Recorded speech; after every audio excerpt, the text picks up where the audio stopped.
Hi, I'm James Loring. I live in Guelph. I'm the head coach of Loring Personal Coaching and the LPC Triathlon Club. So we offer swim analysis sessions in Guelph, usually about once a month, and it's for all ranges of age and ability, for swimmers and triathletes. And we have them usually swim at around mid-race pace, and we offer feedback on usually 2 or 3 main areas for them to focus their stroke correction improvements on. If we're talking triathletes as opposed to swimmers, triathletes are interested in swimming well in an open water environment where water might be choppy, dynamic, there's bodies around them. So we're often trying to give advice that's going to be specific to that type of environment.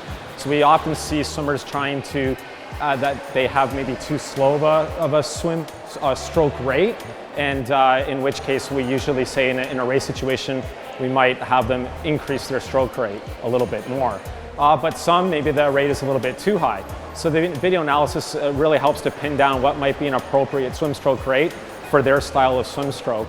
But in terms of inefficiencies, a lot of the time, if it's a beginner athlete, body position and breathing tends to be the focus point.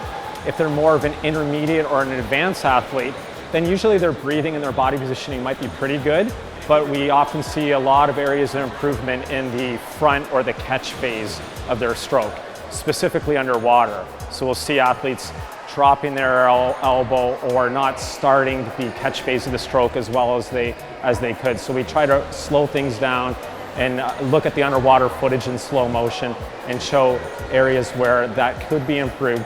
And then to try to identify 2 or 3 specific drills that might be best for that individual to focus that improvement on. With the elite level athletes, they're elite for a reason. They have maybe very good physiology, very good engines. Body position breathing tends to be pretty good for most elites, but the catch phase of the stroke tends to be the limiter for most.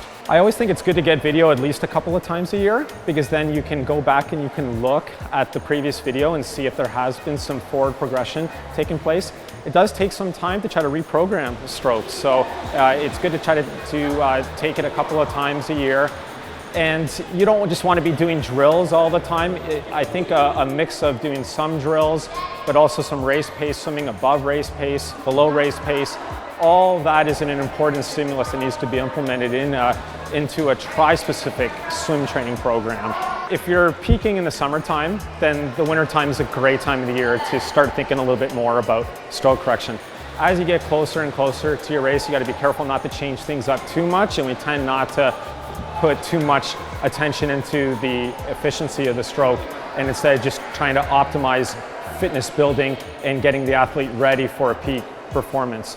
But the winter months, the fall, the winter months, the early spring, that's going to be your best time for most triathletes.